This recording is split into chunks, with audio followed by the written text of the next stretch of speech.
I know that feeling you speak of, but now I feel too old. Yeah, we're at a dead end. Financially successful, but I feel like I threw my life away. Yeah, I think we're here. It definitely doesn't look swimmable. In my next life, I hope to have the courage to do what you have.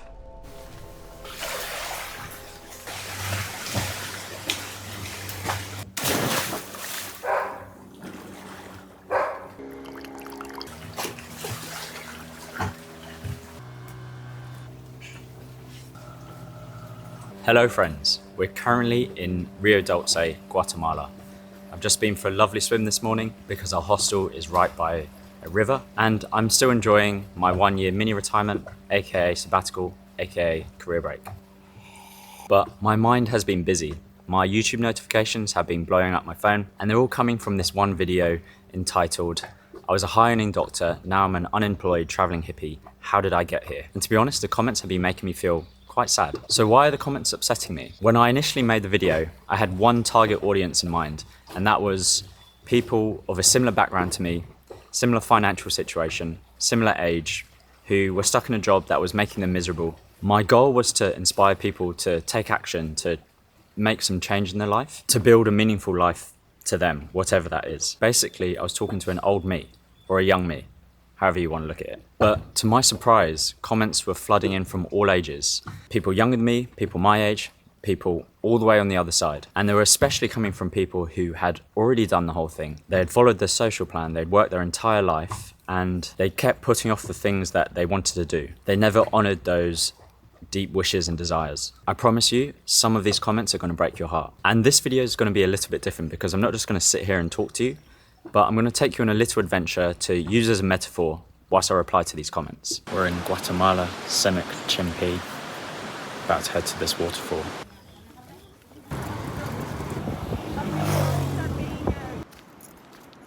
I'm going to be responding to these comments whilst going about my day-to-day unemployed life. Okay, so the first comment is from M. Guy Davis. My dad worked his entire life until 63. Retired and died 2 years later at 65. He was able to raise a family and afford a house, so you wouldn't say it was in vain, but in the grand scheme, the problem is, we think we have time. First of all, I'm sorry, that sucks so bad. This isn't a story that I'm not familiar with either. Working in the hospital, I met multiple patients who worked their entire life and died shortly after.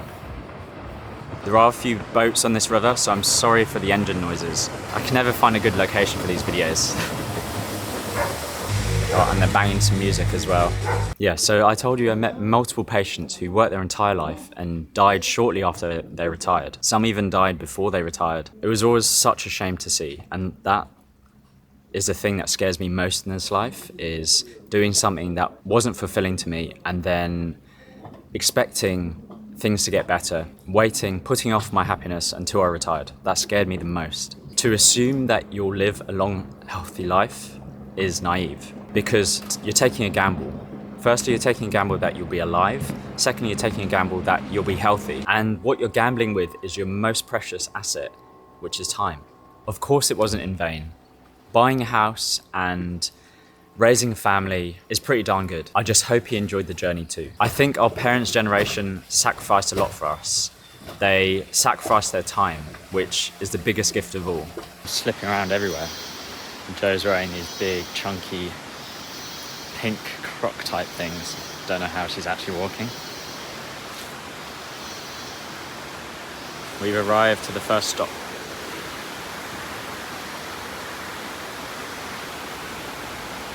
Deledition. I followed the social plan, married and had children. Feel trapped even at 64 as MD, medical doctor. Have not escaped, but dream it every day. I know that feeling you speak of, but now I feel too old. Regrets. Even at 64 years old as a medical doctor, I know that feeling you speak of, but now I feel too old. I don't know you and I don't know your health status, but 64 doesn't sound too old to me. And you're an MD, you're a medical doctor. If you've been working your entire life, surely you must have some money. Surely it's time for you to cut the cord and enjoy the fruits of your labor. I'm sorry that you have regrets, but here's my opinion on regrets. I don't think you can truly regret anything in life because at the time it was the right decision. Given your life circumstances, the knowledge you had, what others were doing around you, it was the right decision at the time, so you can't truly regret it. Level number 2. Level number 3. Clearly it's not very swimmable. Stephen Lee.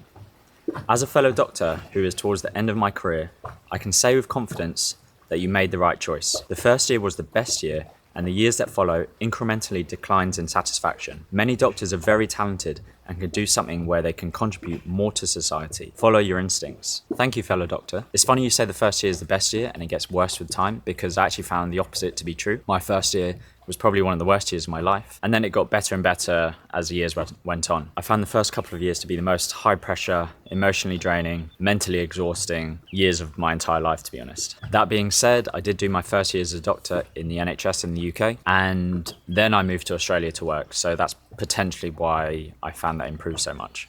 Also, partly, I think the more you do it, the more confident and competent you get at the job, so you feel a bit less stressed all the time. But I totally agree, some of the doctors I've worked with are exceptional, and the skills you learn in medicine have so much value in multiple domains of life. Stuff like communication, working under pressure, leadership skills, high workloads, and problem solving. You could literally use that in any job. All right, let's go back to that waterfall. It's time for the 4th waterfall, and hopefully we can do some jumping.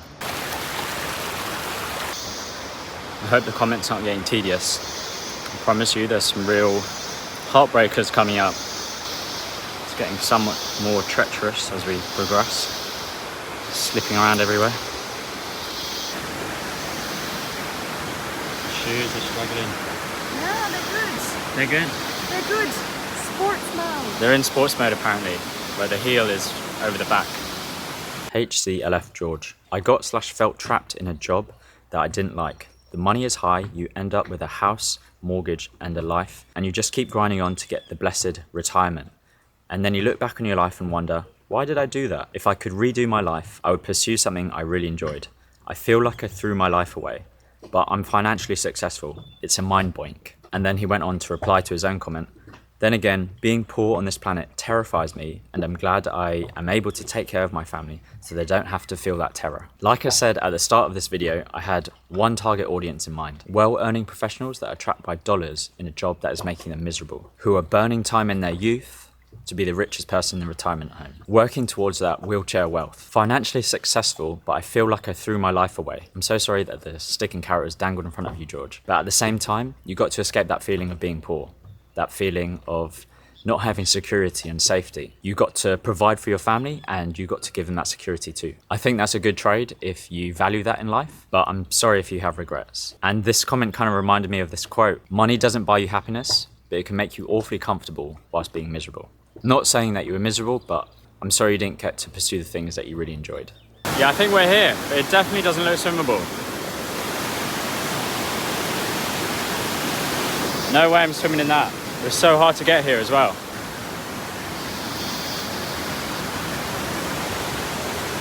Yeah, we're at a dead end. Ain't no way we're getting up there.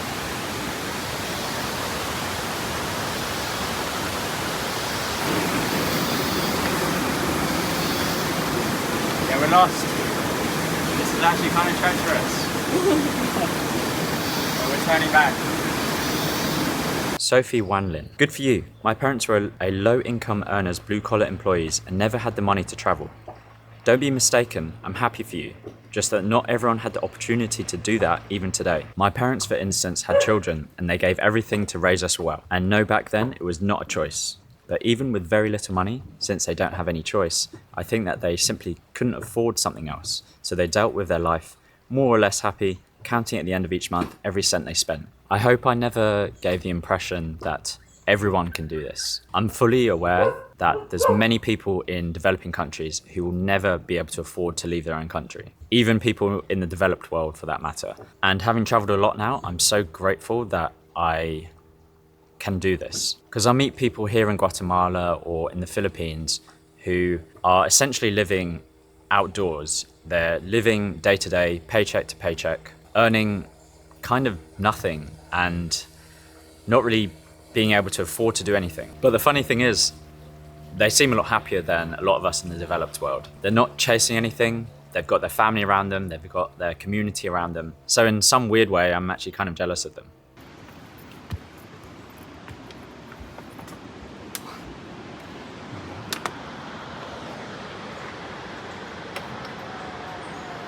You're so blessed that you're happy and you're able to take mini vacations and enjoy life. I worked in a factory 12 hours a day and was miserable and only had 3 weeks vacation. I didn't start enjoying life until I retired, and who knows how long I have to live. So God bless you that you're able to travel and take mini vacations. Life is so unfair. And to be honest, that does sound horrific, working in a factory for 12 hours a day. I'm glad you're enjoying your retirement now and you're enjoying your life now. I hope you're doing everything that you want to do in this life. You said you worked in a factory, and I have no idea what your exact role was, and I have no idea what your working conditions were like. But in some ways, I think a lot of jobs are kind of like being on a factory line. Even my fiance, who was working as a diagnostic scientist, not anymore, her job was essentially get a sample, analyze, get a result, give the result to the treating team, rinse and repeat.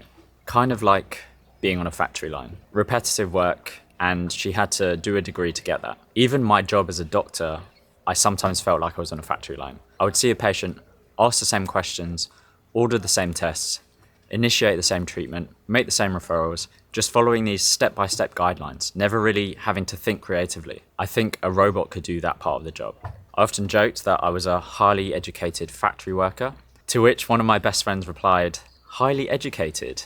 You went to Keele University, mate." Keele University, you probably haven't heard of it, but it was a good university, okay? It's not one of these famous Oxford or Cambridge universities, but it was ranked one of the highest in student satisfaction. So, stop hating. We've just hiked up some mountain to get to a viewpoint, and to be honest, it was worth it. I'm actually talking about this view. Now it's time for the trek back down the mountain, and we'll visit the pool again. The safety and security of the blue, calm pools. Neri Danuman, you are doing a very sensible move. My husband wanted to see our country, worked hard, looked after family, and died before he could do what he always yearned for. Lynn Jackins, I worked as a school secretary for many years. I ran into a co-worker a while after I had left the school district. He told me he had just lost his wife. They had planned to do some things together, but now she was gone. He told me, don't wait to do the things you want to do. He was living with regret. You sound so well grounded. Best wishes as you continue your adventures and follow your heart. Thank you so much, Lynn. So we returned to the calm blue pools, and to be honest, it's pretty nice here. The calm blue pools are kind of like the 9-to-5 job. They're safe, secure, and there's nothing really treacherous or dangerous about it. So for those of you who are at the end of your life and you're regretting your life choices, remember you don't really know where another decision would have taken you. It may have taken you to a more difficult life. It may have taken you to a waterfall which was too powerful to swim in, and actually may not have been any more enjoyable than what you already have had. Any decision that you made was the right decision at the time, so you can't truly regret any of your choices. And yes, there are a lot more people at this pool, it's a lot busier. The path is certainly a lot more well-trodden. But that doesn't necessarily mean it's a bad thing. I know some people, myself included, would never have been satisfied if we hadn't taken the path less trodden and not at least tried to see what the other waterfall looked like. I'm glad I went to have a look. There's also nothing wrong with having never gone at all. So, no regrets. I'm gonna go for a swim now and enjoy this lovely, calm pool. You saved the best till last. George Petrin, you shouldn't be surprised by the number of views this video received, because you've hit a nerve. Many people have been in your situation earlier in their life and can relate to how you felt, and now realise they were once in your position, but sadly, didn't make the same decision as you did. In my next life, I hope I have the courage to do what you have. That last sentence literally broke my heart. In my next life, I hope to have the courage to do what you have.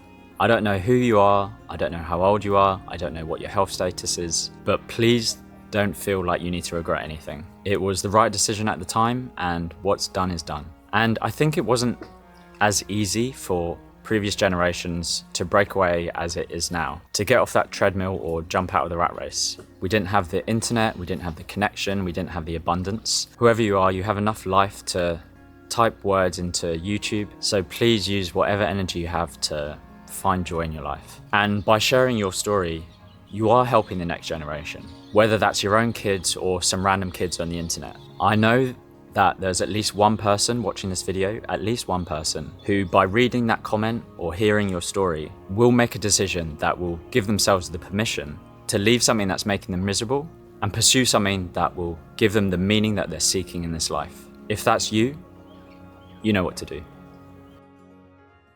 Before I start editing this video, let me show you how amazing this spot is. You don't get that in the NHS. Doink.